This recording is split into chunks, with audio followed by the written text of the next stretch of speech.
entity and I serve as Executive Director of the Energy Council, otherwise known as TechRI, not the tech that we think of in today's world, is TEC. It's made up of a member organization of the largest energy users in the state of Rhode Island.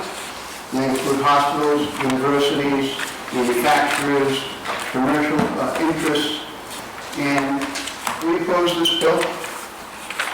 We do not take lightly what's happening in the world for climate change. We support measures to reduce emissions into the air, and we strongly believe in that. However, we think that this bill is misguided to only be enacted in one state. I heard from the sponsor, Lajewski, we heard from DEM, and we heard from Amy, that this is a shared responsibility that we must all undertake. I couldn't agree more. It's not being approached as a shared responsibility. It's being approached as one state, one little state, with a real bad economy, as it is now, and not getting together with a bunch of other states to do this. Now, there is an initiative called RGGI, Regional Gas House. Thank you. And I think there's 8 or 9 states that participate in that today. We support that effort, and we would support an infrastructure change to that would include all those states that belong, and hopefully more.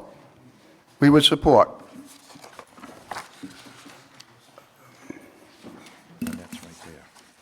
Primarily, we support it because it makes do not support it because it makes targets into mandates, which was not the original purpose of the bill.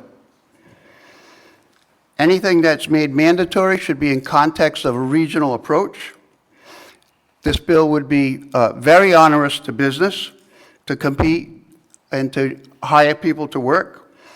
We already pay for our energy in Rhode Island. We are one of the top 5 states. We go from number 1 to number 3 to number 5 to number 4 to number 2. And to saddle them with this also, we don't compete in just a local area anymore.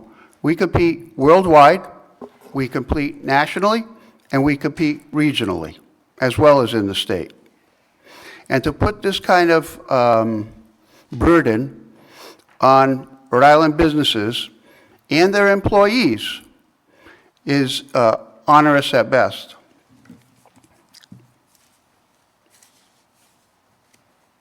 I would submit that this is a worldwide problem, as we're all aware, and it requires a worldwide solution.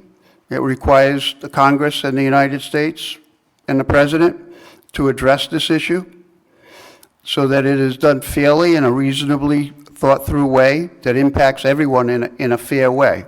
We all share the burden of this, but it needs to be, in our mind, regional. In Rhode Island, there are no, that I know of, there are no vertical boundaries. There are geographical boundaries.